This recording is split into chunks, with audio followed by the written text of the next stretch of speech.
Hello again, philosophers. Today you are getting me in a dark car on one of the darkest nights of the year to talk to you about epistemology. So that is this week's philosophical concept that unites our readings. So what is epistemology?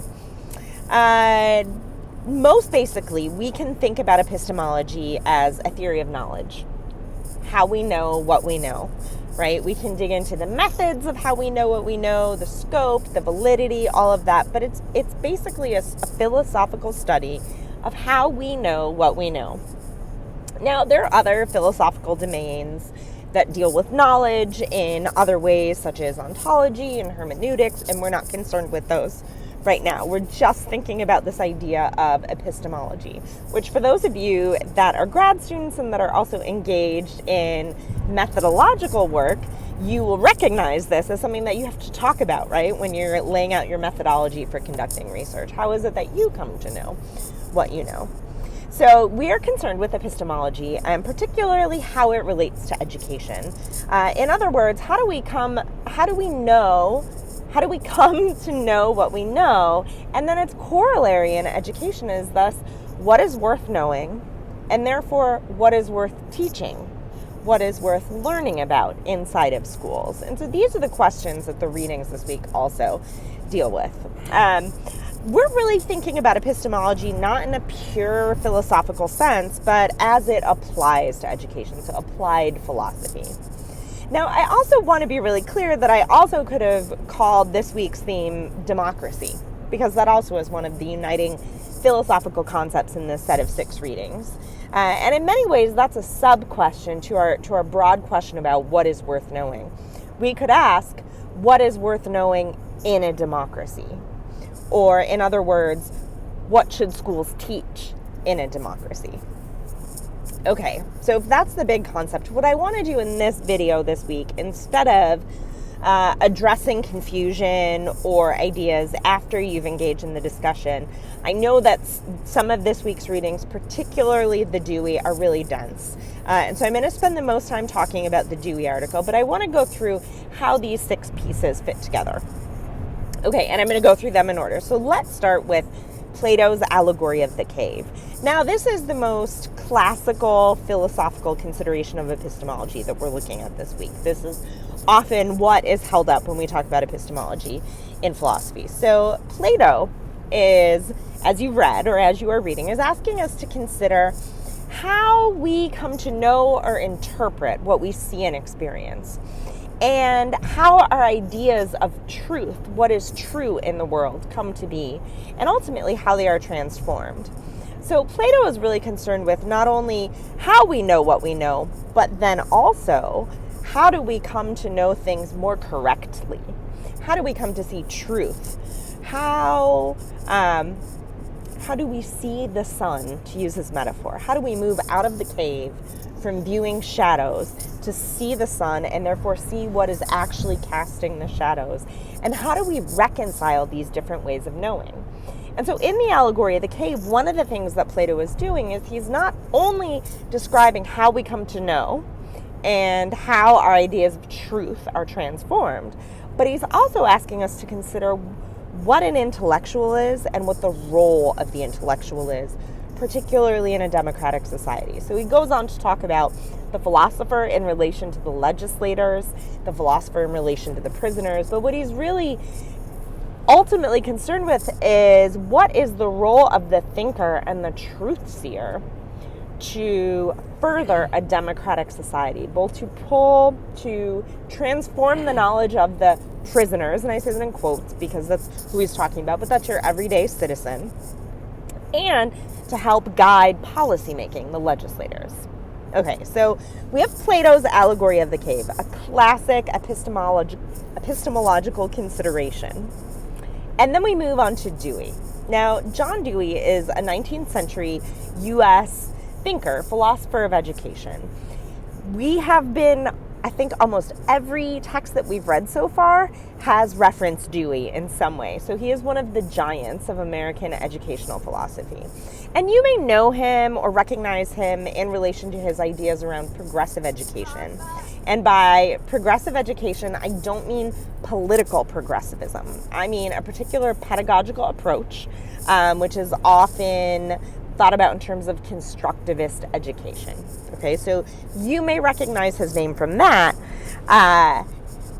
His philosophies of progressive education we can see in places like the Lab School at the University of Chicago, the Wingra School in Madison, or even, and if I get the name right, the Prairie School in Kenosha is a progressive educational institution. So these are very child-centered, student-centered, inquiry-based, hands-on approaches to education, right? Experiential, out in the world. Many of the things that we talk about today around inquiry-based education, place-based education, student-centered, these are all rooted in Dewey's ideas of progressive education. But that's not what he's talking about in this article. So that's background to who Dewey is, and we will encounter some of that thinking later. But in this particular piece, the democratic conception in education, Dewey really is operationalizing or providing the historical background for his pedagogical theories, which are really, we can think about pedagogical theories as in, to use fancy philosophical words, as an operationalization of epistemological ideas. In other words, how do we take our understanding of how we know and how do we turn that into an actual practice? How do we take a philosophical idea and turn it into how we teach? That really is what pedagogy is it's an enactment of our beliefs about what we know, how we know, what is worth knowing, what is worth teaching and learning. Okay, so in this piece, the democratic conception in education, Dewey is asking us to think about the democratic underpinnings of education and how they have changed over time. So one of the reasons that I've selected this particular piece by Dewey at this particular point in the course is A, he actually introduces us to a lot of other classical philosophical thinkers, sort of in the canon of the philosophy of education.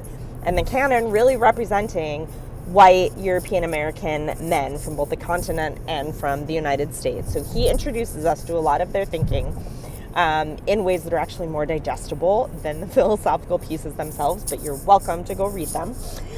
So that's one of the reasons. He introduces us to other other pieces of the philosophical canon in education. But he also gives us a bit of a historical timeline for how state-sponsored education has developed in democratic societies. And ultimately, how that shift over time can and should shape what we teach in schools and how we teach it. Okay, so 3 time periods he talks about, and I really want to highlight these because I know there is some confusion about why he's talking about them and how they fit together. So he begins with the Platonic ideal of education, which you are familiar with now because you've read Plato's Allegory of the Cave, right? Therefore, you are familiar with the Platonic ideal of education. But essentially, in this Platonic ideal, the intellectual's job is to see truth and therefore to edify everyday citizens or prisoners in the allegory, right? To edify prisoners about truth as well. However, this access to being an intellectual is stratified, and this is one of the things that Dewey critiques. Ancient Athenian society was deeply stratified by class. There were enslaved citizens, but they weren't considered citizens, right? Because they were enslaved. So Athenian democracy was far from a perfect democratic ideal, and Dewey critiques this. So he acknowledges this foundation for thinking about education that Plato provides us, and then says this is a really imperfect foundation because it is stratified and not everyone has access to this intellectual ideal. He then goes on to talk about 18th century European thinkers like Rousseau, Jean-Jacques Rousseau, who his most famous educational philosophical work was Emile. So Rousseau and other thinkers of the 18th century sort of rebelled against this idea of education for democracy. And they said, no, the highest aim of education is to fulfill the fundamental nature of man. Man being humans, but they were really only talking about men. So that the primary goal of education is to help a human being flourish to their fullest potential. And that a state-sponsored education, or an education that is meant to fulfill some kind of social ideals, can be nothing but oppressive, can only work against those natural aims and dispositions and goals and penchants of a human being. So 18th century thinkers like Rousseau were really concerned with flourishing, right? So this is a term that we keep seeing coming up, but enacted in different ways by different philosophers. But this idea of human and individual flourishing. The highest aim of education was to enable an individual to flourish in consort with their own nature, their own individual nature. Not to fulfill a social goal, but to help them become their fullest self. And now this also is an epistemological shift, because this concern for nature was really deeply influenced by scientific revolutions and revolutionary thinking in the natural world and natural science, right? And this elevation of the scientific method and elevation of the natural world. So from 18th century thinkers like Rousseau, Dewey then outlines a shift to 19th century thinkers like Kant and Hegel, who are both German, and that's no accident that that's who he's talking about, because in the 19th century, what Dewey wants to highlight is a shift toward actual state-sponsored education. So let me backtrack again. In the Platonic ideal, education is not state-sponsored, but it is negotiated and managed by the intellectual, by philosophers who are edifying the prisoners, who are helping provide the intellectual moral compass for legislators. Not all citizens have access to becoming an intellectual or philosopher, but the intellectual or philosopher is elevated in the society. In 18th century Europe, thinkers like Rousseau said, we are not concerned with what we're doing for democratic society. We are concerned with what we're doing for the individual. In the 19th century, Dewey draws our attention to how state-sponsored education comes to be. And thinkers like Kant and Hegel looked at this elevation of human nature, individual flourishing, and said, now, isn't that really antithetical to education? Isn't education meant to educate the individual to participate in a society? And how can we acknowledge that and also acknowledge that critiques from thinkers like Rousseau are also correct, that often state-sponsored education is oppressive? And so what we see in the 19th century is not only state-sponsored education, specifically in the case of Germany, but we see state-sponsored education where the underlying philosophy is about how do we improve our society and our community? How do we best equip student citizens to be drivers of transformation towards a better society and a better community? Ultimately, what Dewey wants us to consider is that there should always be a social ideal for education, that we are educating students not only for their own individual flourishing, but also for the flourishing of a society. Dewey is not critiquing our democratic society. He in later works, and as he lays out at the beginning of this piece, he lays out what he sees as a democratic society, which is the liberal democratic approach in the United States. Okay, so we have these two kind of classical pieces. The remaining readings, all four of them, all consider this democratic ideal rooted in the Platonic ideal. Dewey takes it up and leads us through a history of it, but they all take up this democratic ideal from a critical perspective. Freire, for example, is contrasting a banking approach, which is a tool of oppression, how he lays out how it is an oppressive tool by which a state transforms citizens into being tools of the state, right?